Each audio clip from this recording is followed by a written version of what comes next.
का माधुरी दीक्षित इथं दस्तूर खुद्द आल्या, ज्यांना पाहण्यासाठी आपण पाहतोय. अजून पिक्चर 10-20 वेळा त्यांचे पाहिले तरी सुद्धा आपल्याला वाटते पाहत राहावं. आणि त्या प्रत्यक्ष अगदी परी इथं अवतरली, त्याच्याबद्दल तुमचा आभार. सौरभनी सांगितलं 94 वर्षाची परंपरा, नुसतं सोनं विकायचं नाही, तो लोकांची नातं असलं पाहिजे. ही आजोबाची परंपरा पुढे नेणारा नातू डाऊन टू अर्थ आहे. 70वी शाखा काढतात, लवकरच ते 100व्या शाखेकडे जातील. देशभर परदेशात शाखा काढतात. आणि एवढं मोठं रायगडमध्ये पहिल्यांदा ज्वेलर्सचं सर्वात मोठं शॉप जे असेल ते आउटलेट पहिल्यांदा तुमचं आहे. त्याच्याबद्दल मनापासून कौतुक करतो. माधुरीजीनं आपल्याला पाहायचं होतं म्हणून तुम्ही आलेत.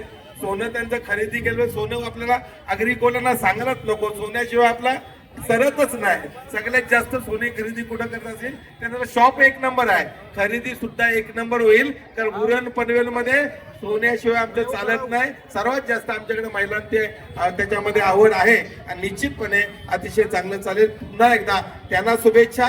माधुरीजी आपल्याला मनापासून उरणमध्ये स्वागत. आणि आपण इथं आलात, आम्ही धन्य झालो का आम्हाला सर्व आमच्या चाहत्यांना तुमच्या मला प्रत्यक्ष दस्तूर पाहायला मिळाला. पोलिसांवर ताण आहे, फार प्रेशर आहे दिसतंय, पण बिचारे तरी ते करतात. त्यांना इथं यायला पाऊण तास लागला. ही तुमची चाहत्यांची ताकद आहे, ही तुम्ही दाखवलाय. त्यामुळे मनापासून तुमचेही आभार मानतो आणि मी थांबतो.